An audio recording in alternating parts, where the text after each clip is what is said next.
Santo no ar, uma nova entrevista para mudar a sua vida, um novo motivo para transformar a sua história. Estamos aqui hoje com o pastor Vinícius Olato. Pastor Vinícius, qual é a igreja do pastor? Igreja Batista Laguna. Pastor Vinícius, como foi a sua conversão? Eu nasci num lar cristão, meus pais já eram cristãos quando eu nasci, mas eu tive um encontro com Jesus no ambiente religioso, que a gente cresce religioso, mas não necessariamente a gente é cristão por causa disso. Então, há alguns anos atrás, eu fui convencido pelo Espírito Santo de que eu era pecador, mesmo dentro do ambiente religioso. Eu entreguei a minha vida a Jesus Cristo, confessando que ele é meu Senhor, meu Salvador, e desde então minha vida nunca mais foi igual.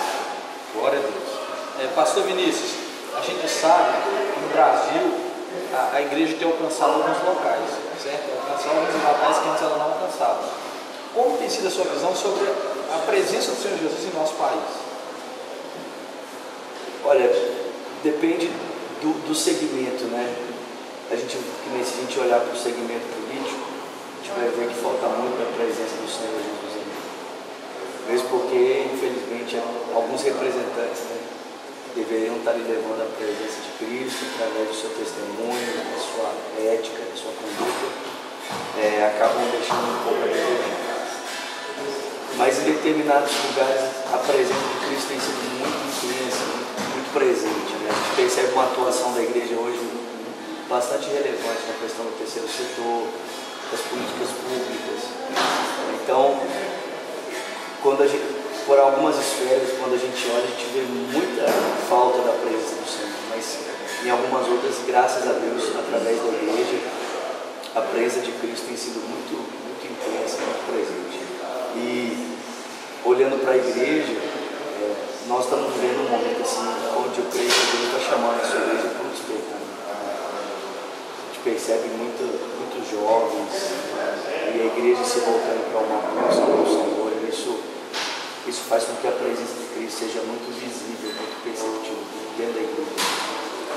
Pastor Vinícius, a gente vê que o jovem hoje procura sempre alguma coisa nova.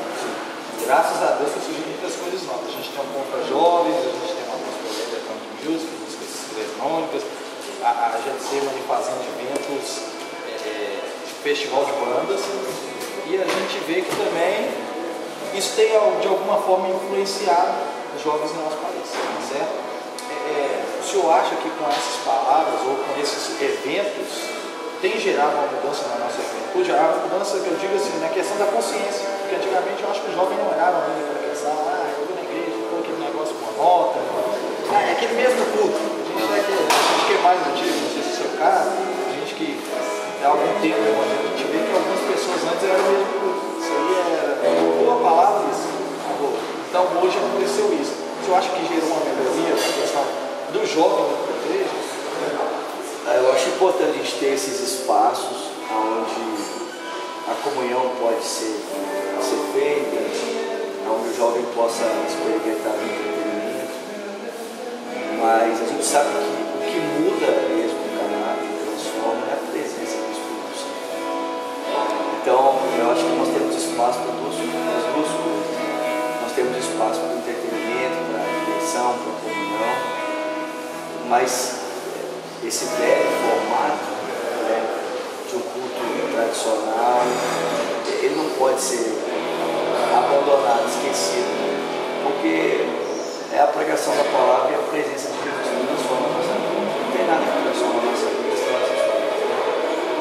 A gente vive numa geração um pouco complicada nesse sentido, que é uma geração muito envolvida com a tecnologia, com o WhatsApp, com o Facebook, com o Twitter, Instagram e as outras ferramentas que estão surgindo por aí. E essas coisas elas são boas, elas têm o seu lugar, a gente não pode pegar e fingir que nós estamos vivendo no século XXI. Mas o problema é que isso torna os nossos jovens um pouco ansiosos, a gente fica um pouco ansioso por causa disso. E isso dificulta um pouco a concentração. Então você vê que hoje o jovem tem uma dificuldade muito grande de se concentrar na hora da palavra, até mesmo na hora do louvor. Por quê? Porque ele passa, né, a semana toda sendo estimulado pelas redes sociais e ele fica difícil tão importante. Então a gente precisa de tentar usar essas duas coisas, né? O entretenimento, a diversão, o lazer, mas junto com essa seriedade, o compromisso de coisas que são simples, mas que são extremamente importantes para a transformação do coração. Pastor Vinícius, falando em transformação, a gente não poderia deixar. A parte mais importante do vídeo é essa. Você vai falar para aquela câmera, um versículo, é para você, jovem. Vai ver esse vídeo aí no YouTube, no Face, no Twitter.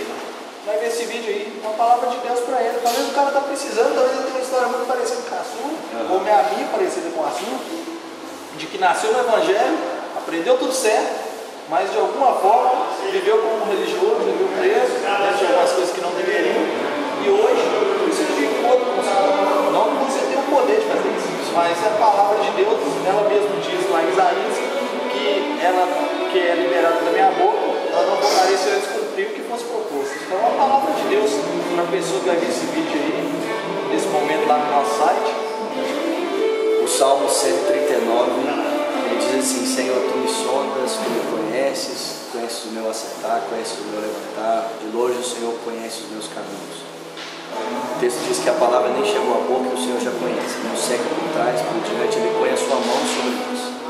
O salmista diz que esse conhecimento é maravilhoso demais para ele, está tão elevado que ele nem pode atingir. Ele diz: para onde que eu poderia fugir do teu espírito, para onde que eu poderia fugir da tua presença? Se eu subir aos céus, tu estás.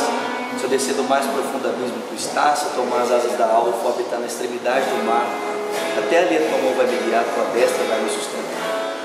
Ele diz que se as trevas o cobrirem e a noite se tornar escura ao seu redor, ele vai perceber que para Deus nem as trevas nem a luz fazem diferença alguma, porque para o Senhor tanto as trevas como a luz são a mesma coisa. Foi o Senhor que o criou no íntimo do ser da sua mãe, no ventre da sua mãe.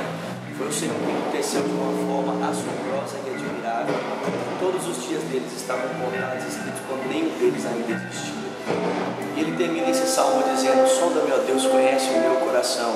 Tu provas as minhas intenções, as minhas motivações, os meus caminhos. Vê se é na minha conduta, vê se é na minha vida alguma coisa que te ofende e dirige-me pelo caminho. Que essa possa ser a minha oração, que essa possa ser a sua oração. Nós possamos entender que nós estamos diante de um Deus que é onisciente, onipresente, onipotente, e que a nossa vida deve ser medida à luz dos seus olhos, à luz do seu coração. Que essa seja a sua oração, que esse seja o seu desejo, andar na luz da presença, na luz da graça do Senhor. Deus te abençoe em nome de Jesus. Foi mais exclusivo para o Foco Santo. Deus abençoe sua vida. E dizemos o seguinte: Foco Santo, abençoando vidas com a palavra de Deus. Um grande abraço aí, turma. Até a próxima.